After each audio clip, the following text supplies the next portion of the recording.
Hello and welcome to the India Story. I'm Vikram Chandra. This is the show where we decode top stories coming from India and the implications for the world and the global audience. This week on the program, Khalistani posters directly threatening India and Indian diplomats have led to a storm. Clearly, this isn't something that can be covered by free speech. And even the British and the Canadians have had to speak out against the threats. But the Indian government has also made it very clear that words are fine, but we expect action. And we definitely need protection for Indian diplomats and diplomatic missions around the world. The sort of direct and indirect attacks and threats that we are seeing are clearly unacceptable. So we're going to take a look at that story. But also one of our big focuses this week is on the SCO meeting, the Shanghai Cooperation Organization meeting, which seems somewhat muted, which is not entirely surprising given the composition of the grouping. With China and Pakistan both in the SCO, as is Russia and now Iran, India clearly has to walk a tightrope, which has also left some analysts wondering what lies ahead for the SCO and what does India actually gain from the SCO? To answer these questions, we have two top guests on the program tonight. Seasoned political commentator Dr. Brahma Chelani and a former ambassador to China, Ashok Kanta, both on the program. Also on this show, we're going to be discussing the record high that we are seeing in the Indian stock markets. What are the reasons behind this surge and will the trend continue? We are being joined by two of the top market experts, Samir Arora, the founder and fund manager of Helios Capital, and also Feroz Aziz, Deputy CEO of Anand Rathi Private Wealth Management. Both are joining us and telling us what's going to happen in the markets coming up. And we have a special interview lined up with our newsmaker of the week, Sunil Chhetri, probably the greatest footballer India has ever produced, the captain of India, the man who led his team to a record 9th win at the SAF Games this week. All of those stories coming up for you. But let's first take a very quick look at the major headlines.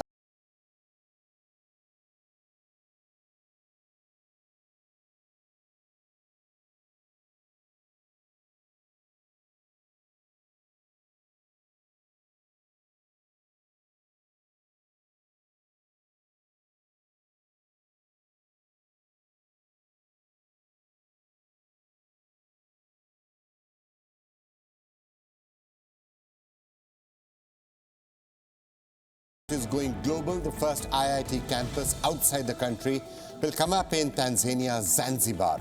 An agreement has been inked in the presence of External Affairs Minister S. Jaishankar and Zanzibar's President Hussein Ali Mwinyi. IIT Madras will oversee academic courses, curriculum and student selection.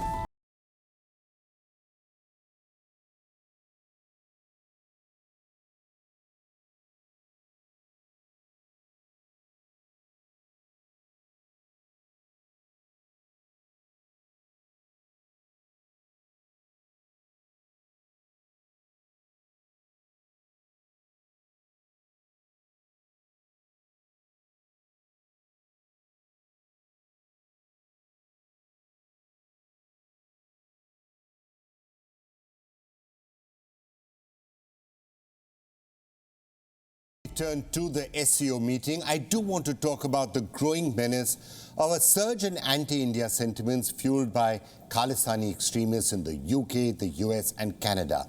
Now, anti-India sentiments are one thing. Having protests are also one thing. Yes, if you're standing up there with a poster in your hand and you are saying whatever you want to, it could be covered under the freedom of speech.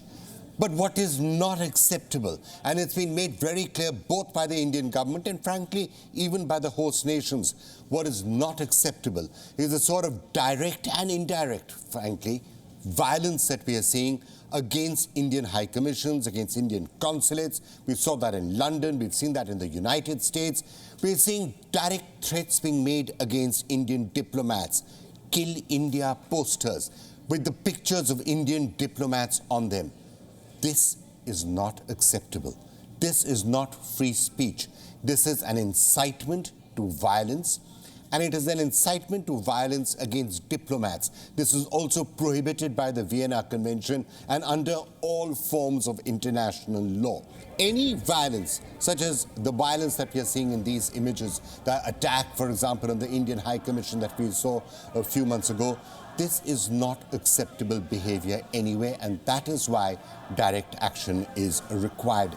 Now, for this very program, for the India story, I had spoken to the Indian High Commissioner to the UK, Vikram Swamy, who also finds himself on a couple of those posters. That was done about a month ago, and a month ago, just after the attack on the Indian mission in London. He was clearly undeterred by the attack when I spoke to him. He showed us where exactly that attack had taken place, and he did say that he and his colleagues are taking their role of representing India around the globe seriously, but also indicating that security needs to be provided. Let me just play for you an excerpt of that interview that I had done with the Indian High Commissioner to UK, Vikram Swamy, a month ago. The Indian flag is why we are here, and we have no desire to allow people to sort of push us into a position where we can't even fly the flag. I mean, what else is a diplomatic mission for if it doesn't fly the flag? And that's why I guess it's a question that we have to ask. The Indian government's already asking it. If you take a look at the security around India House and Aldwych, for example, it's clear that the security is still not what it could be in case extremist elements want to make another attack. They may well be able to do that, and that's why security needs to be provided. But it's not just in London. Exactly that same security has to be provided by the host nations to Indian missions everywhere on the planet. The sort of scenes that we've seen in San Francisco and in America are also unacceptable.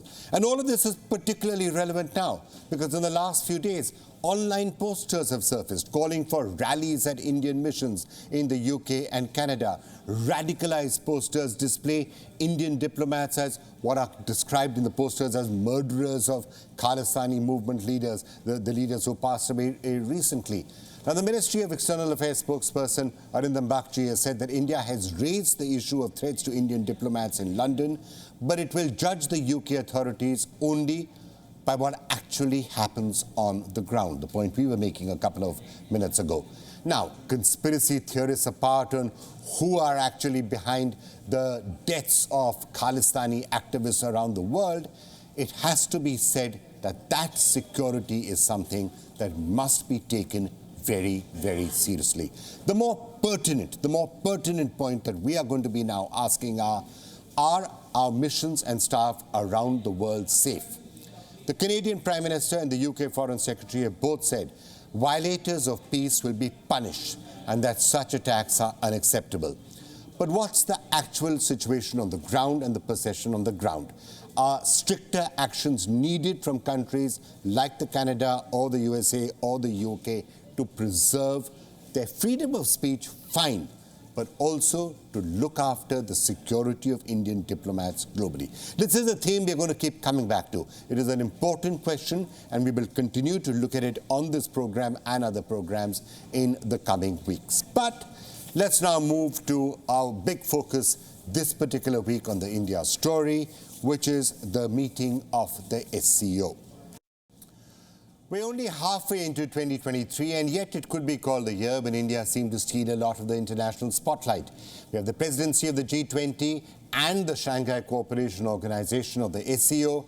Prime Minister Narendra Modi recently made a trip to America, which can be called historic without the risk of exaggeration. Now, one of the big events in the packed international calendar was the SCO summit, which India hosted this week. Now, it was supposed to have been an in-person meeting, but was converted into a virtual session. So we had the Pakistani Prime Minister Shehbaz Sharif, the Chinese President Xi Jinping, and the Russian President Vladimir Putin all sitting on a video call when Prime Minister Modi said this. कुछ देश cross border terrorism को अपनी नीतियों के instrument के रूप में इस्तेमाल करते हैं, आतंकवादियों को पनाह देते हैं। एससीओ को ऐसे देशों की आलोचना में कोई संकोच नहीं करना चाहिए।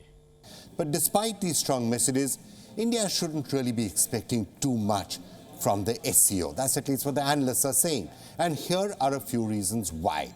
On terrorism, pressure on Pakistan at the SCO is unlikely since China dominates the grouping, and we know whom China supports. Even at the United Nations, China has frequently blocked the blacklisting of Pakistani-based terrorists. The most serious terrorists get away because Beijing blocks those. Even recently, in June, Beijing blocked UN sanctions on 2611 conspirator Sajid Mir.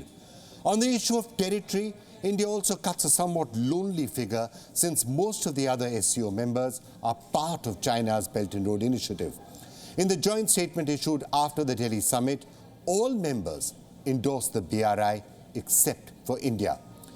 Criticism of the initiative is also unlikely since China uses debt diplomacy to trap participants. Finally, Russia, India's potential strong ally at the SCO, is right now a somewhat weakened country, somewhat dependent on China. So it is unlikely to be able to push for India's interests at the SCO as much as it once could.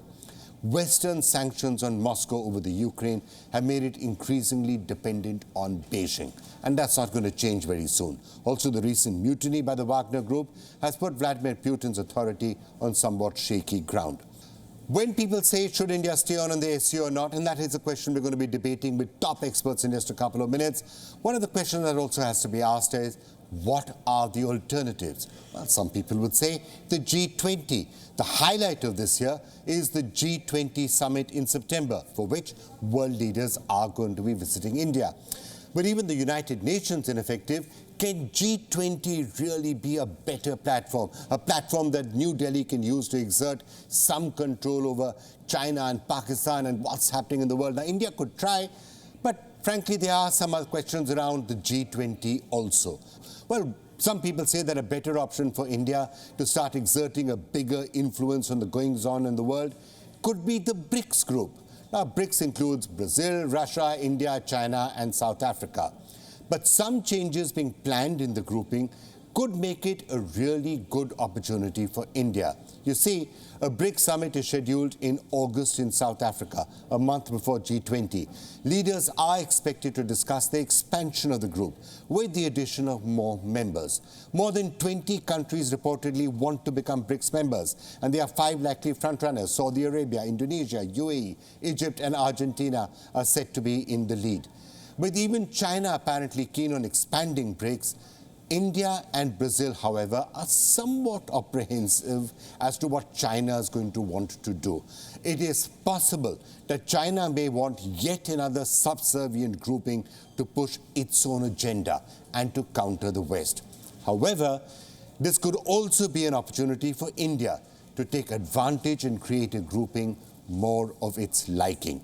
BRICS already represents 43% of the world's population and 30% of the global economy. An expanded BRICS, which works in India's favor, could give New Delhi a greater heft in international matters. And the challenge here, of course, will be outsmarting China. Let's face it, the Chinese GDP is bigger than the other 4 members of BRICS put together.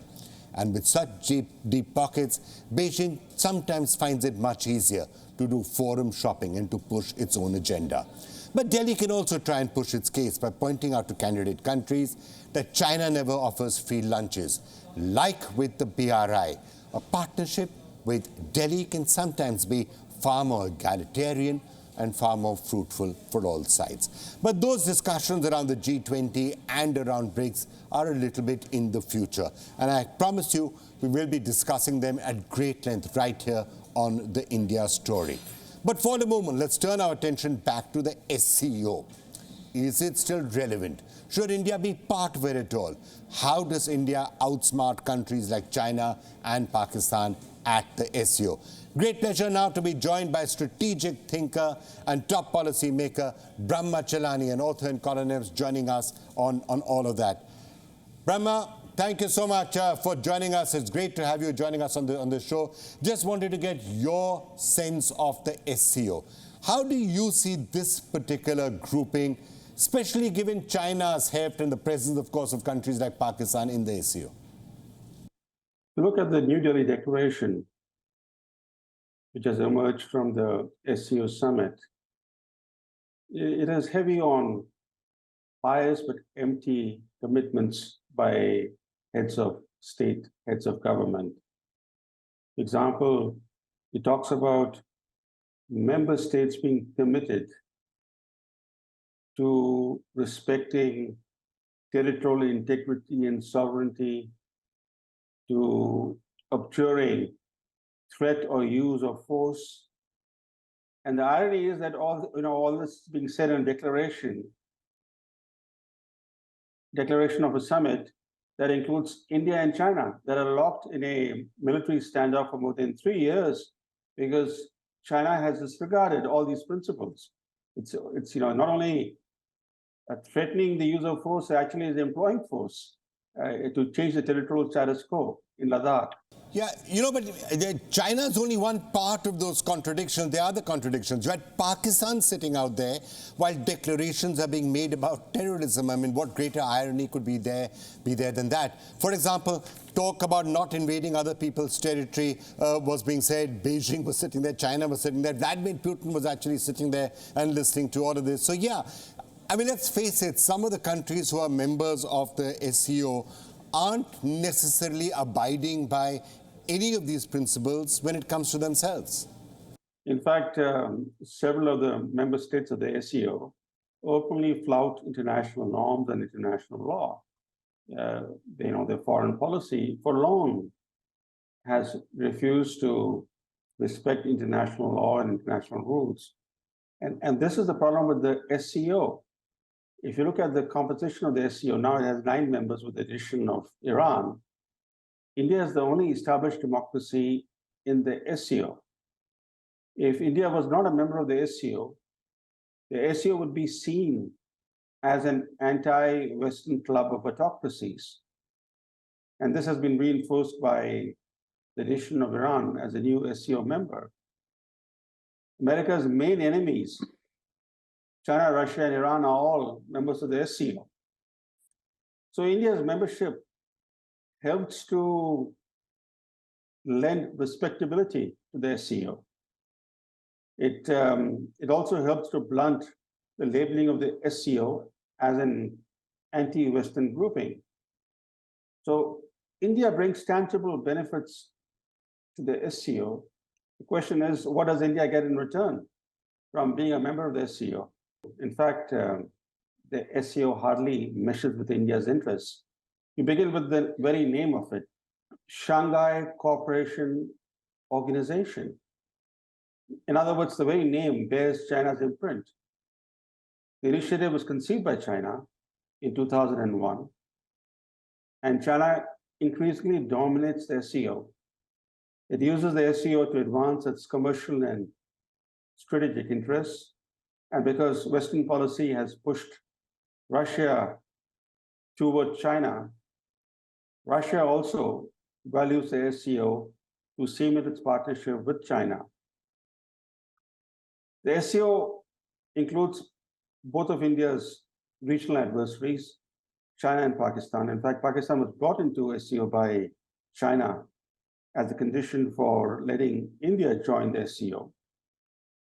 And out of the 9 members of the SCO, 7 are part of China's Belt and Road Initiative, which India has opposed since its launch. Only Russia is the other member that is not part of the BRI. And the fact that the SCO deliberations are conducted only in 2 languages, Mandarin and Russian, underscores the Sino-Russian shadow over the grouping. So let me just play devil's advocate here, Brahmachalani. I mean, look, there is a certain history to the SCO. It came about as a result of people in Central Asian republics worrying a little bit about what's happening there, American interference and the like. That may have been one of the major reasons why India also went into the SCO. It was being argued that we need to play a role in the Central Asian countries, and it's better to be for India to be part of groupings like this, to try and influence them from inside, rather than quit and walk out and then have no influence at all or no say at all. So in other words, keep as many links and connections open as you possibly can in what may well be a multipolar world. That would be the contrary view to what you've been saying. Yes, some argue that it's better to keep your enemies close. In 1971, President Lyndon Johnson famously said that he was talking about a political rival at home, that it's probably better to have him inside the tent pissing out than outside the tent pissing in. But as an Arab proverb goes, it's better to have 1,000 enemies outside of the tent than one inside the tent. So it depends, where you stand on this issue. I'm not saying that India should walk out of the SCO, but I think it's important to understand, to grasp that the SCO provides no tangible benefits to India. The benefits are largely symbolic. So Brahma, let's just take that thought forward. I mean, look, you could say that whatever happens, India's not likely to see eye to eye with China in the foreseeable future. China is going to be a malign influence in the forum in some form or the other, and probably very similar with Pakistan. That's another malign influence, certainly when it comes to India.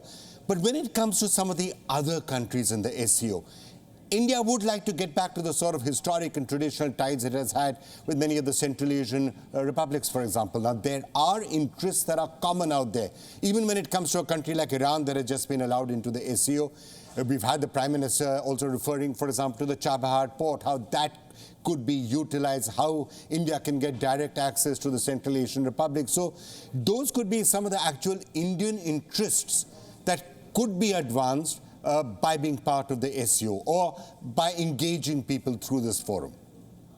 Well, Vikram, you're right, to a very limited extent, because SCO is a multilateral forum. It provides limited scope for bilateral engagement. But there are other forums through which India can deepen its engagement with Central Asian republics and with Iran. Iran, of course, is a very important neighbor of India. It's unfortunate that India has actually snapped its energy links with Iran because of US sanctions. And that has resulted in India being seen in Iran as an unreliable partner. So India has to mend its relations with Iran, but this cannot be done through the SCO forum. It has to be done on a bilateral basis. Similarly, deeper engagement with the Central Asian states like Uzbekistan, Turkmenistan, Kazakhstan, and Kyrgyzstan, and also Turkmenistan, which is not part of the SCO, deeper engagement with them should be an Indian foreign policy priority. But then again, being part of the SCO is not going to advance your bilateral interests with these countries. You have to pursue those interests separately. All right, Brahma Chelani, we hear you loud and clear. Pursue these interests, but pursue them bilaterally. Don't have too many hopes from an organization like the SCO, is what you seem to be saying. Thank you so much for joining me with that perspective. But let's just get another really important strategic thinker to come in on that and to see what he feels about some of the issues that Brahma was talking about. Former Indian ambassador to China, Ashok Kantha, now joining us. Thank you so much, sir, for joining us. We were just hearing, this. There seems to be a tightrope walk that India is really, seems to be following. We've had this rapturous reception to Prime Minister Modi in the United States. There's the Quad. India is, it's talking to France right now. And at the same time, this SCO meeting has just taken place, filled with people who are anti-Western and people who have a very strong view about the West. Is this a tough tightrope walk that is being done right now? There is a bit of tightrope walking, no doubt about it. For one thing, as you know, it was a virtual summit. It was not an in-person summit. So instead of 2 days of meeting, we had just about 3 hours of meeting. In terms of outcome, in terms of projection, SU summit clearly is very different from how G20 summit will look like. In SU summit, as you know, we had a New Delhi Declaration, which contained fairly well-known positions. Then we had a joint statement on countering radicalization, and we had another joint statement on digital transactions. India decided to keep away from another document which has been issued. That's on SCO, Economic Strategy 2030. SCO as an organization is somewhat limited. I think this is something we need to take note of. We decided to join SCO in 2017, and I was involved in the process of negotiations leading up to that decision, fully mindful of the fact that there are certain contradictions within the organization, and what we can achieve in SCO will also be somewhat limited. Nevertheless, we decided to go ahead largely because we wanted to have this platform which brings together Central Asian republics, apart from other countries like Russia and China, and then in 2017 Pakistan joined, now Iran has joined. So it provides a good forum, it provides a good platform, but there is a deficit of strategic convergence among member countries. So we have to start with that. Well, Ambassador Kanta, when you and other people were negotiating this and negotiating India's entry to the SCO, when the entire talk about strategic convergence, some would say that when it comes to the SCO, it's the exact opposite, because if there's one body that seems to be filled with all of India's adversaries and enemies, tactical and strategic, Pakistan and China being the obvious examples, both of them are actually present in the SCO. So when you were taking the decisions and negotiating some of this way back in 2017, was the reason partly that it's better to be part of a grouping like the SCO, even if India's adversaries are there, so that you can have some influence on what it's doing, rather than have no influence at all? Was that really the thinking, the strategic thinking? I think there were a couple of considerations. So the most important consideration was that we attach a great deal of importance to our engagement with Central Asian republics, but we are disadvantaged there because of lack of connectivity, and our footprint to the ground is somewhat limited. So SCO provides a platform for engaging with them on an annual basis. And secondly, the factor you mentioned, it's important to be part of the tent, and also to see that we can influence outcomes of this organization. But Ambassador Kanta, some would argue that the correct thing to do with the Central Asian republics, and with Iran for that matter, would be to develop the bilateral relations instead. Talk directly to Iran about Chabahar. You don't have to do it through a SCO meeting. Directly maintain the historic relations that India has had with the Central Asian republics. Keep those bilateral ties going instead of worrying about a multilateral organization like SCO. That would be one way of thinking. You're absolutely right. In fact, SCO is no substitute for a bilateral engagement with Central Asian republics and with Iran. In fact, that's why in 2015, Prime Minister Modi, paid a visit to 5 Central Asian republics at the same time, which was unprecedented.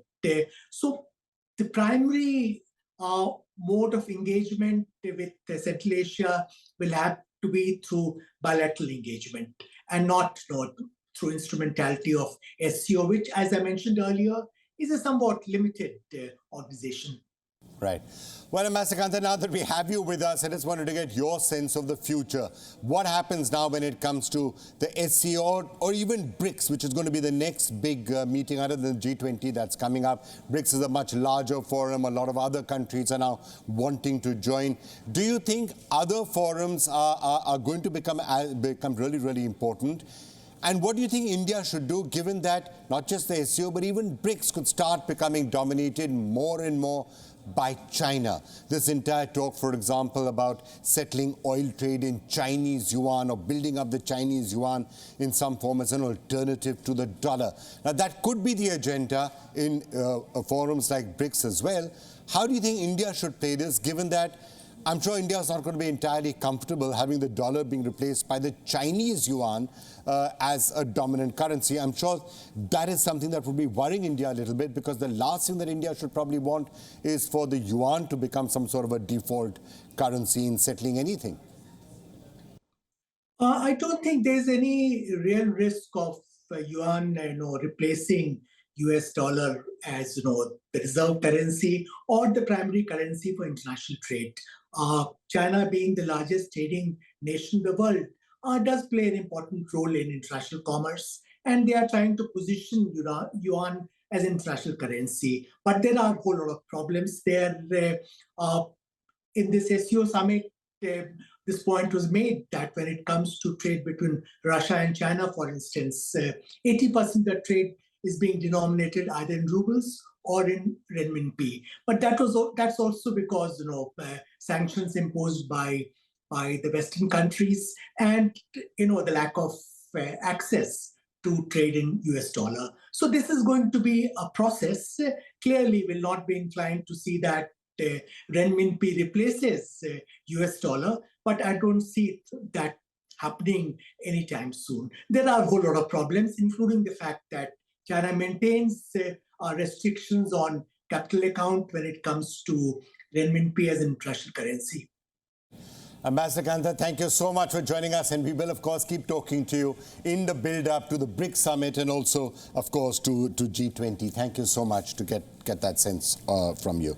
And now let's turn our attention to the stock markets, where there may have been some profit booking on Friday, but by and large it's been a blockbuster rally over the last few weeks for Indian stock markets, which has catapulted both the Nifty and the Sensex to lifetime highs again and again this week alone.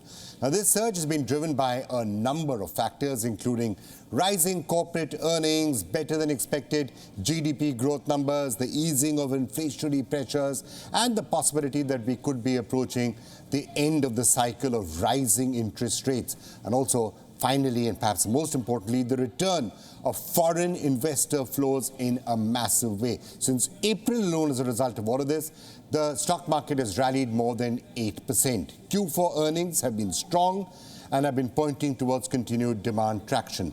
However, it's been the small and mid-cap indices that have been outperforming the large caps in the last couple of days. Another factor, of course, that has been contributing to the rally is the fact that the US dollar has been weakening against other currencies, which has made Indian stocks more attractive to foreign investors. Domestic flows are also continuing and are looking quite solid. Now, amid all this optimism and the scaling of new peaks by the markets, there are concerns and reasons enough to remain somewhat cautious, whether it's the possible of a resurgence of inflation which could be coming, a slowdown in growth, or even geopolitical risk. What's going to happen with Ukraine and other such issues? What's going to happen to oil? So, is this the peak, or is there a lot more to come? There are many who may have missed out on this rally and are now feeling a strong sense of FOMO. What is the advice for them?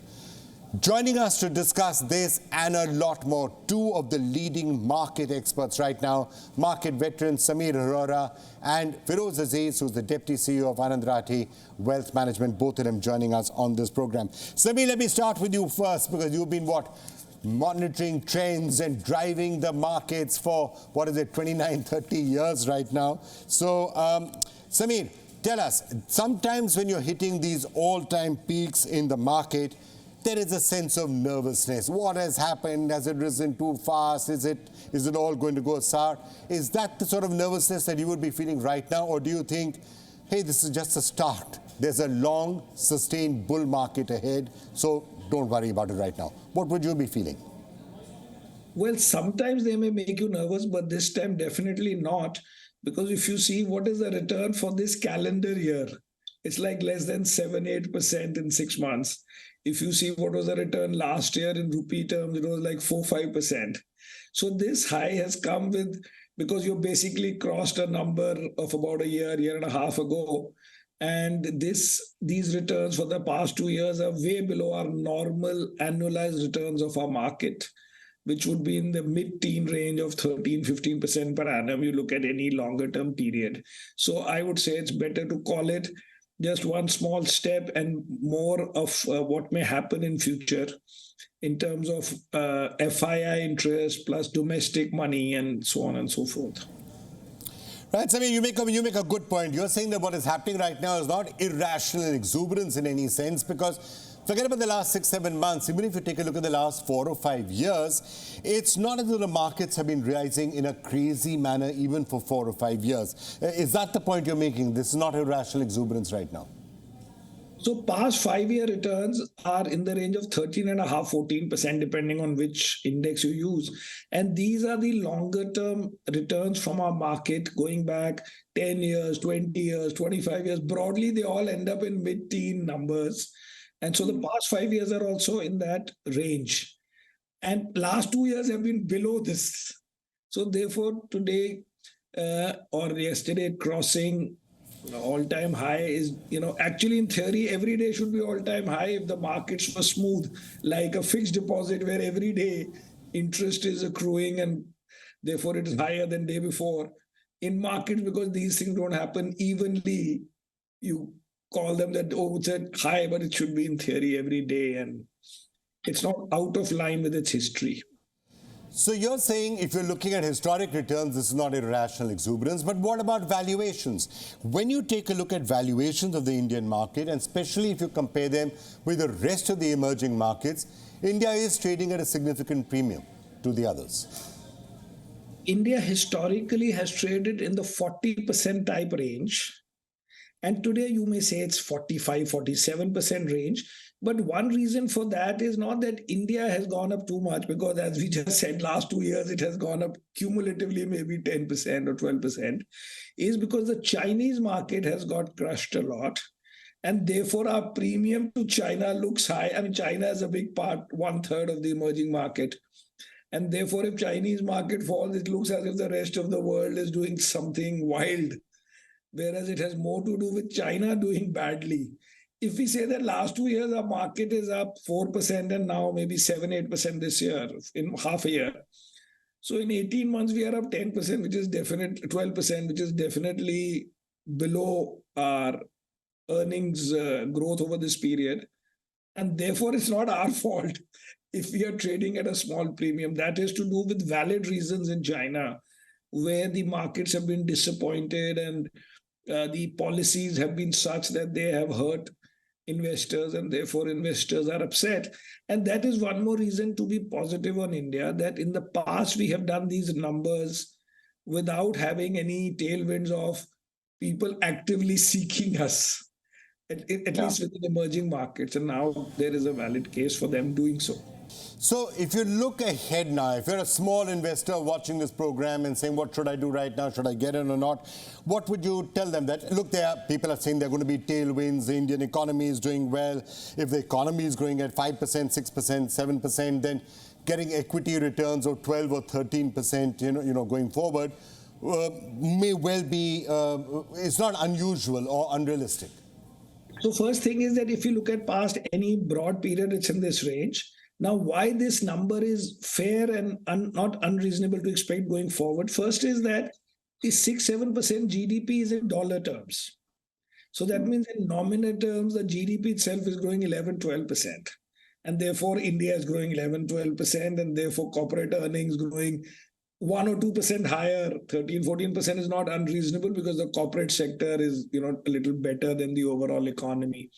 Secondly, if we look at the earnings of most of the market, which means if you look at big picture, the earnings in general for financials, for consumer, for IT, broadly, it has always been as a group within a mid-teen kind of range. And then some companies grow a little more and some little less. And the third is if you look at equity risk premium, which means how much do equity markets deliver over and above the fixed income government bond of the same market. But Samir, if I can interrupt you, there could be one other major factor this time around, which are the Indian retail investors who've often missed out on rallies in some form or the other. Even today, if you look at the amount of exposure that Indian retail investors have to the stock market, it's what, 4%, 5% or thereabouts of their total assets. It's 50% in real estate. Now that SIP money is starting to come up, and that money which is going to be coming from retail investors into the stock markets is something, are inflows that could actually keep the markets buoyant for a while. So SIP is already at around 14,000 a month, slightly less than 2 billion a month. So that is $24 billion, the domestic guy, because there's no really net anything else. SIP is the net flow. Rest is inflow, outflow. So you're getting about $20 odd billion a year in mutual funds. Right, Samir. So you'll obviously make more money if you're buying the right stocks, buying the right sector. So when it comes to getting the asset allocation correct, what's your view? Large cap, small cap? Should you be buying IT, not buying IT? Where do you think people should be investing their money? So on that, generally, like we in the past have added about 6-7% per annum over the index in the last 18 years that we've been at Helios. But the allocation, we are basically, even though we are an offshore fund, basically treating it like a flexi cap fund. And in a flexi cap fund, which is more or less representative of the market, the large caps are about, I think, 68-70%, and mid and small are 30%. So at the first level, for somebody new, this is the range. If somebody is aggressive, they may have a little bit more in mid and small. But generally, 70-30 is what the market is. All right, Samir Arana, in a nutshell, what you seem to be saying is just sit tight, hang in there. It's going to be a long ride, so enjoy it. Thanks a lot for joining us. But let me get one more view on that from Feroz Aziz, who's now also with us. Feroz, right now, markets at an all-time high. Is there a smile on all of your clients' face? Yes, Vikram, sir. Of course, markets are at all-time high. That generally creates positive hormones in an investor's body, so they're happy. And I think having the right asset allocation has been the key. So 60-70% of long-term monies have always been in equity for our clients, so they are happy. But coming to markets, when they have reached where they have reached, if you look at the corporate earnings, have been phenomenal. And I think quite a few people, when they have an opinion on the market, they don't look at the scoreboard as intently and minutely. So if you look at the corporate earnings, 936, which is the Nifty earnings expected, if you ask me, and looking at all the top 50, all the 50 constituents of Nifty, in my belief, 936 should be overachieved this year. So if I can just pause you for a minute to try and sort of decipher this for retail investors and others watching this, what you're essentially saying is that, yes, the markets have risen a lot, which is great, but you're also saying that corporate earnings have also risen sharply in the last 3 years, from 538 to 936, and so therefore it's not necessarily a bubble that is taking place. It is being backed by a sustained growth in earnings that we've seen in the last few years. Would that be a fair way of summarizing what you've said? Fair and a far more clearer way, let me put it like that. And also, if you look at the P of Nifty 2 years back, when Nifties were at 14,000 post-COVID, are identical to the earnings P today. But Nifty is at 19,500. That's because the pace at which Nifty has risen, earnings have also risen the same amount. So valuation has not gone up, price has gone up, because price has some correlation to what earnings happen. And Vikram, so if I have to take it to the next variable, if you look at from the fiscal prudence standpoint, I think that's really worked for the markets. So is it your view then, Feroz, that this sort of a growth could continue for the next 3 or 4 years? If you're having 12-13% equity returns, 14% equity returns, then you're essentially looking at a position where the Nifty could double within 6 years or 7 years. Yes, absolutely. In 6-7 years, Nifty can double. But what happens is, if this kind of consistent 5-year earnings growth comes, then there is generally a PE expansion. We have also looked at a forward PE in the past of 29-30. Okay, we are not at that range. Of course, it is outrageous to be at that range, and we would actually be speaking more negative at that point in time. But 20 is not something which will sustain. It will go to 22-23 if this were to come true, because then you have both the things working for you, the earnings growth and the expansion as well. All right, Feroz, lots of good advice from both you and Samir for people who are watching the Indian stock market closely. Thanks a lot for joining us with that. And let's now turn to our newsmaker of the week. Indian football has experienced a remarkable surge in recent times with consecutive triumphs in the Intercontinental Cup and the SAF Championship. The Indian national football team has showcased their potential by defeating formidable opponents like Lebanon and Kuwait. The Blue Tigers, as they are fondly called, have sparked renewed interest and enthusiasm among fans, igniting a passion for the sport that had been somewhat dormant for a while. At the forefront of this incredible journey is the inspirational captain Sunil Chhetri, who not only leads by example on the field but has also galvanized a new generation of talented young players. As the team's captain, Chhetri's experience, skill and unwavering dedication have been instrumental in really guiding that team towards glory. And it's such a pleasure now to be joined on the India story by the captain of the Indian football team, arguably the greatest footballer India has ever produced, one of the top goal scorers in the world, Sunil Chhetri. Sunil, first of all, many, many congratulations from all of us. It must have been a somewhat nerve-wracking, tense moment in that penalty shootout, but many congratulations. Thank you so much. Yes, it was, and tiring also. 3 days prior to yesterday's final, we had a semi-final, which also went 120 and penalties. So yes, there were some tired legs. Sadly, we also had few injuries. But at the end of the day, when you get the trophy, everything feels sweeter. All right, so Sunil, you've now won the SAF Championship. What's your next target? What are your aims and goals for the team and for yourself looking ahead from now? I think the most important tournament is the Asia Cup, which is January 2024. We already have a group, which is a very tough one. To the build-up of that tournament, it is very important that we do well. In the last, I think, 6 months, we have done really well. But the reality is where we want to reach is far away. We have to keep our head down and keep going. And I'm not trying to sound cliche, but slowly and steadily, we're making progress. But trust me, where we want to reach, the things are going to be really difficult. So it's important that we keep doing well, keep our head on our shoulder and see where we can reach. The whole goal is to reach there as soon as possible. Be in the first 10 of Asia, be there, rub shoulders with the best ones, and see how far you are. Because once we do that, trust me, people will stop asking me, when are we going to play World Cup? Yeah, you must be tired of people by now asking you that question, that when is India going to be playing at the World Cup? But how do you get there? As you said, you've got to first be in the top 10 in Asia, and then you've got to be in the top 5 in Asia, and that's when you qualify and India gets to be in the World Cup. So what is your agenda? How do you actually achieve that? How do you get to be in the top 10 and then the top 5 in Asia? So, as I said, we are doing really well in the last 1.5, 2 years.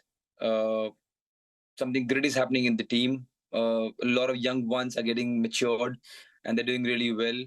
We've done really well in terms of our technique, tactics, and also the physical attributes. So slowly and steadily, I think now a lot of countries are taking notice as to what we are doing.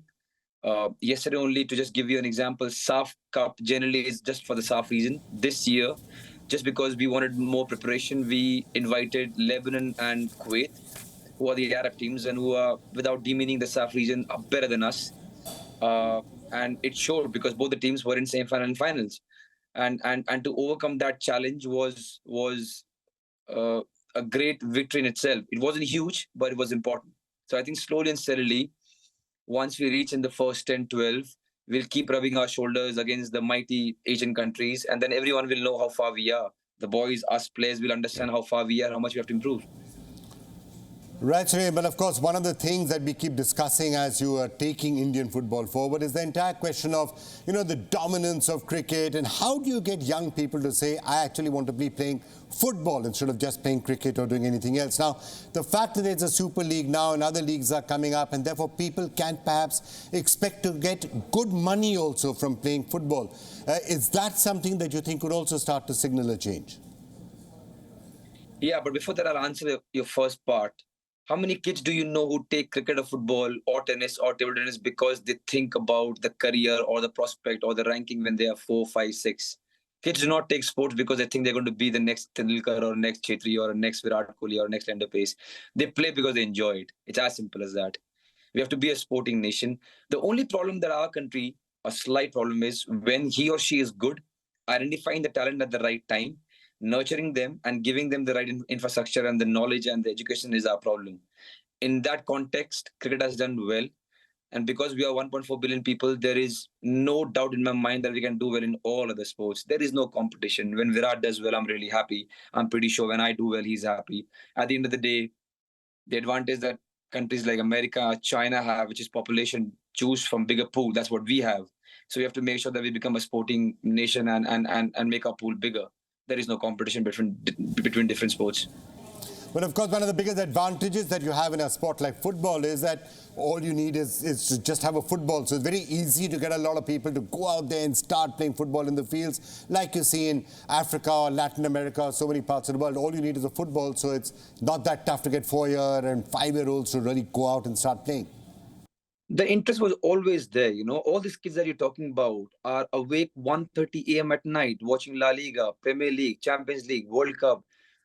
To understand and to like football is the easiest thing. That's why it's the most popular game in the world and in our country also. It's just the link between, okay, fine, I love the sport. How do I go about being a professional in my own country is where we are lacking. Once we bridge that gap, I mean, there is no looking back. At least then we can say, you know what, whatever team we have, this is the best we can do. But right now, the gap is somewhere where we are missing. But to consume football is the most easiest thing. Everyone watches football.